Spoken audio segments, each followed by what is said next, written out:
Papa Benedicto XVI. Segundo tomo, Libro Jesús de Nazaret. Capítulo 1, apartado 2. Tercer domingo de Cuaresma, ciclo B. Debemos tener presente que, según San Juan, la purificación del templo tuvo lugar durante la primera Pascua de Jesús, al principio de su actividad pública. En la convivencia entre culto y negocios que Jesús combate, él ve obviamente que se produce de nuevo la situación de los tiempos de Jeremías. En este sentido, tanto su palabra como su gesto son una advertencia en la que sobre la base de Jeremías se podía percibir también la alusión a la destrucción de este templo. Pero, como Jeremías, tampoco Jesús es el destructor del templo. Ambos indican, con su pasión, quién y qué es lo que destruirá realmente el templo. Esta explicación de la purificación del templo resulta más clara aún a la luz de una palabra de Jesús que en este contexto es transmitida solo por Juan, pero que de una manera deformada se encuentra también en los labios de los falsos testigos durante el proceso de Jesús, según el relato de Mateo y Marcos. No cabe duda de que dicha palabra se remonta a Jesús mismo, y es igualmente obvio que se la debe situar en el contexto de la purificación del templo. En Marcos, el falso testigo dice que Jesús habría declarado: «Yo destruiré este templo, edificado por hombres, y en 3 días construiré otro, no edificado por hombres». Con eso, el testigo se aproxima mucho, quizás, a la palabra de Jesús, pero se equivoca en un punto decisivo. No es Jesús quien destruye el templo. Lo abandonan a la destrucción quienes lo convierten en una cueva de ladrones, como había ocurrido en tiempos de Jeremías. En Juan, la verdadera palabra de Jesús se presenta así: «Destruyan este templo y yo en 3 días lo levantaré». Con esto, Jesús responde a la petición de la autoridad judía de una señal que probara su legitimación para un acto como la purificación del templo.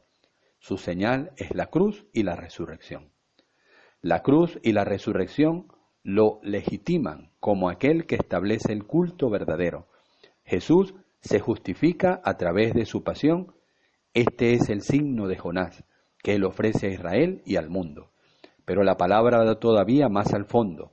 Con razón dice Juan que los discípulos solo comprendieron esa palabra en toda su profundidad al recordarla después de la resurrección, rememorándola a la luz del Espíritu Santo como comunidad de los discípulos, como iglesia.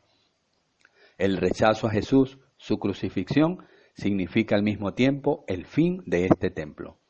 La época del templo ha pasado. Llega un nuevo culto en un templo no construido por hombres. Este templo es su cuerpo. El resucitado, que congrega a los pueblos y los une en el sacramento de su cuerpo y de su sangre, él mismo es el nuevo templo de la humanidad.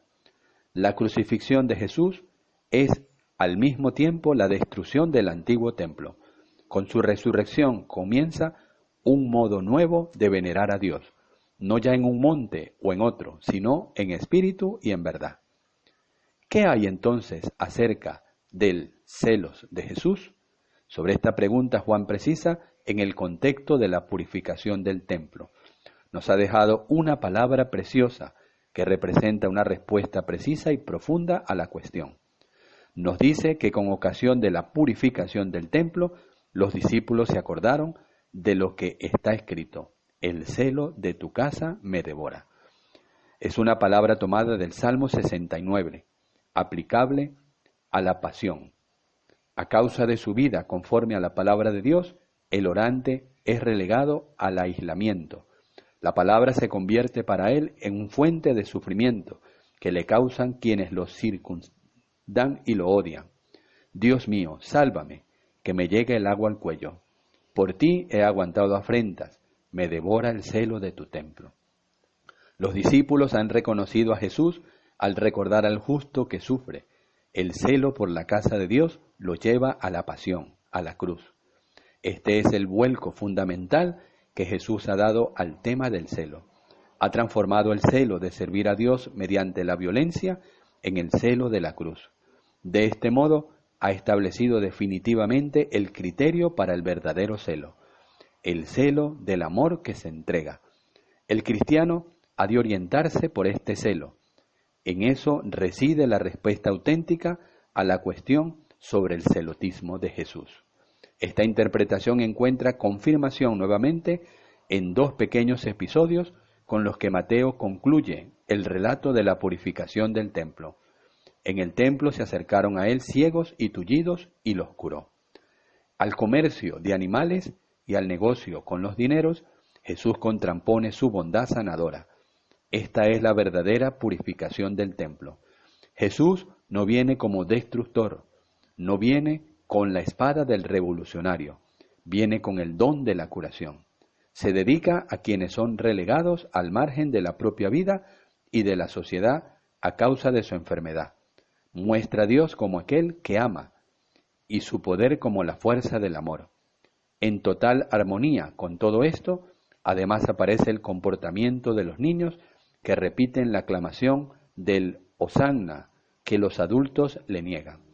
De estos pequeños recibirá siempre la alabanza, de los que son capaces de ver con un corazón puro y simple, y que están abiertos a su bondad. Así, en estos pequeños episodios se apunta ya el nuevo templo que Él ha venido a edificar.